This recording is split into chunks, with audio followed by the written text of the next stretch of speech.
Welcome to part 7 of Seal Up the Book, Daniel, until it be the time. And I was talking in that last part about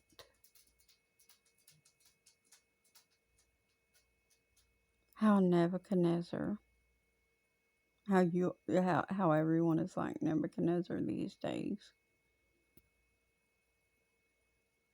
and how you forget that the Most High rules the kingdom of men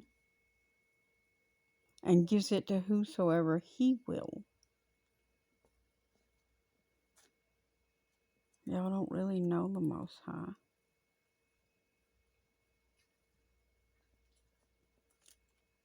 And those that are really His, that have a heart to please Him, y'all browbeat and you destroy them.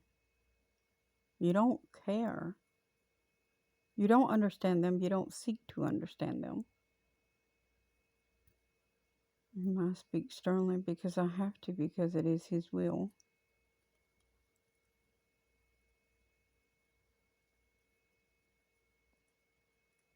But you know what?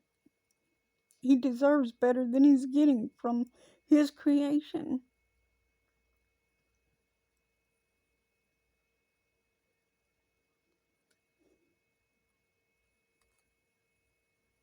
He didn't have to create us. He doesn't have to keep us. He could destroy us in a moment, in a twinkling of an eye. He spoke us into being, and He can unspeak us. He is God, the creator of all things. But y'all would rather believe in aliens and space and things that's not even written in this book. You'd rather believe in science and Mother Nature and things man made up, not God. So God is going to leave you to your delusions.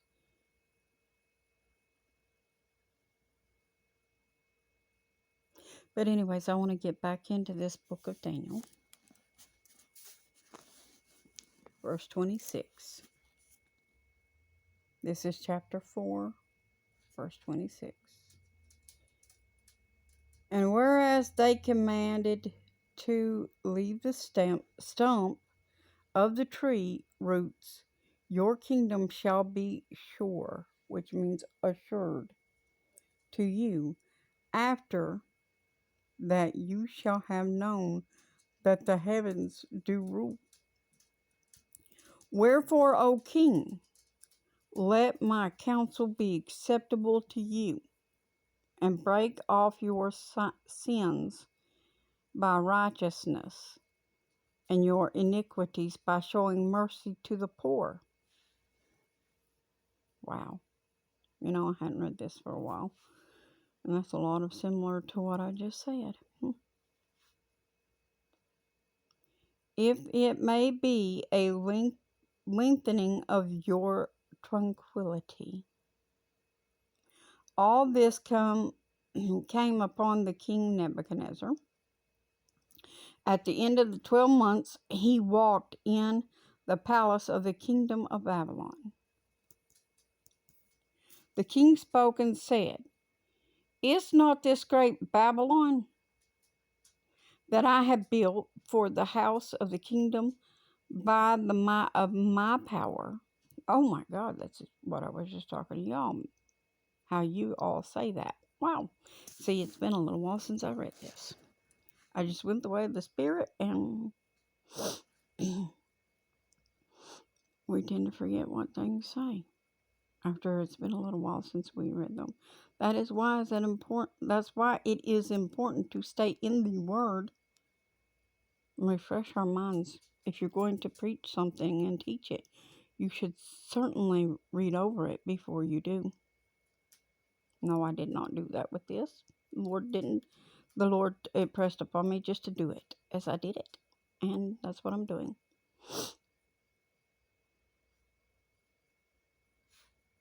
The king spoke and said, Is this great Babylon? Is this not great Babylon that I have built for the house of the king, the house of the kingdom, by the power of by the might of my power, for the honor of my majesty. See, he thought it was all about him. Just like y'all be thinking. All of y'all are headed for the same fate that old Nebby met. While the word was in the king's mouth, there fell a voice from heaven, saying, O King Nebuchadnezzar, to you it is spoken, the kingdom is departed from you, which means removed. And they shall drive you from men, and your dwelling shall be with the beasts of the field. They shall make you to eat grass as oxen, and 7 times shall, which means periods of time, shall pass over you until you know that the Most High rules in the kingdom of men and gives it to whosoever he will. The same hour was the thing fulfilled upon Nebuchadnezzar, and he was driven from men, and did eat grass as oxen, and his body was wet with the dew. What about that? What God spoke came. Why? Because he's God. When he speaks, becomes so. Whoops. Turn too many pages.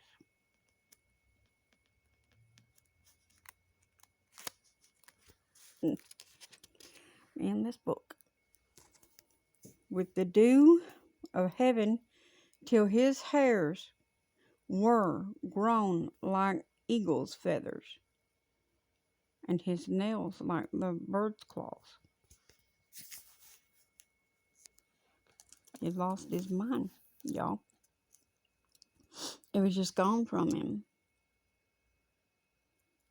This great king brought to naught in his mind.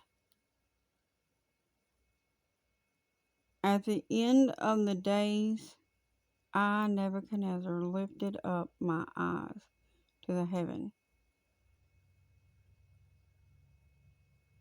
and my understanding returned to me.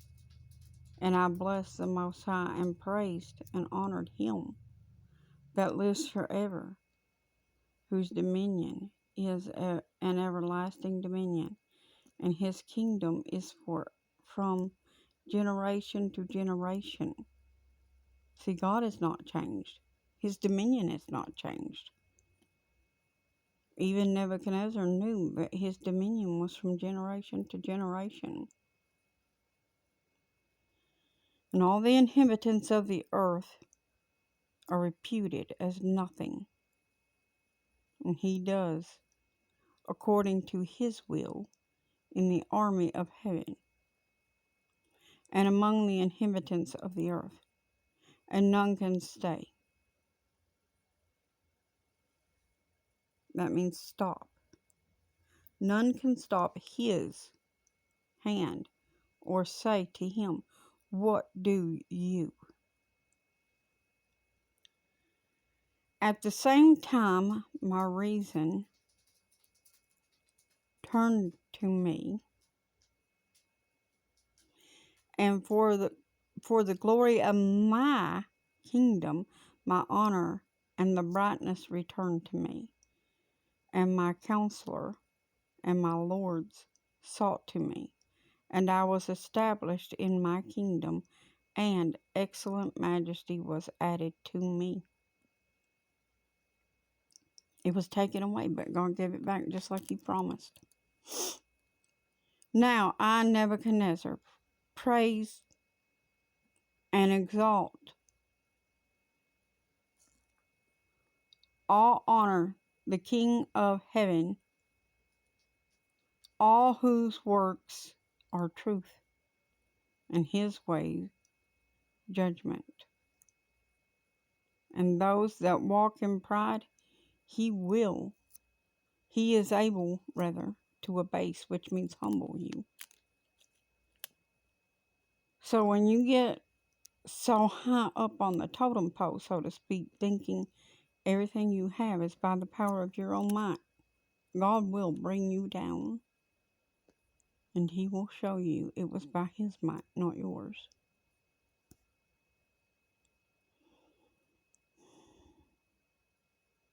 Y'all love things more than God. You become a sounding brass and a tinkling cymbal, salt with no savor. And you do not worry what shall become of you. You worry about what you cannot gain by your own works. Some people get up every day wondering what they will eat, where they're going to get clothing for themselves or their children, shoes for their children's feet, how they will get their children into school somewhere.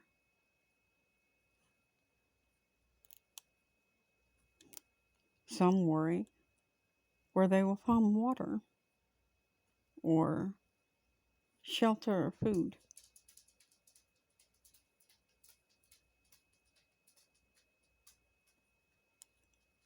I'm talking around the globe, not just here in my own backyard. I'm talking all around the world. My concern is not just for myself. I worry about everybody.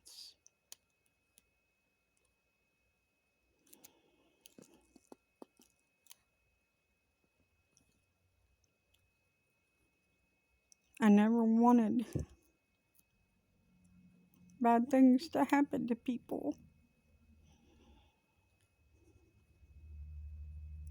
Because I grew up thinking everybody served God. That's what I was taught.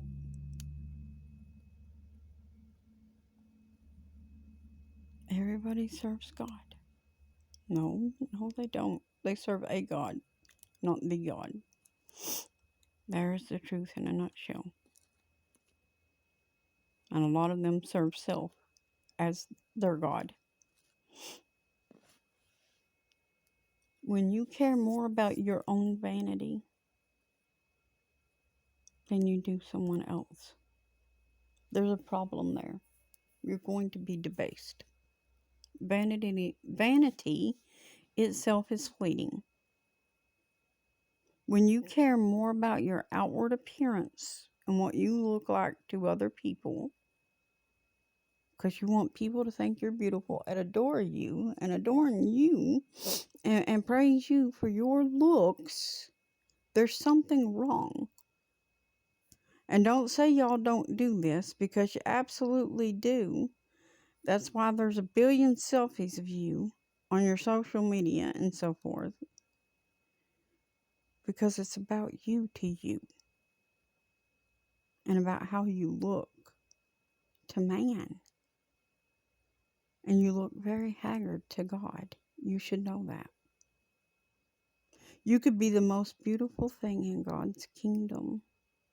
But because you are vain, you are hideous. Satan does that, doesn't he? He puts forth his own beauty and thinks because of that everybody should adore him and love him. Look who you're acting like. Do you see it now? Which God are you made in the image of? The God of heaven or the God of hell?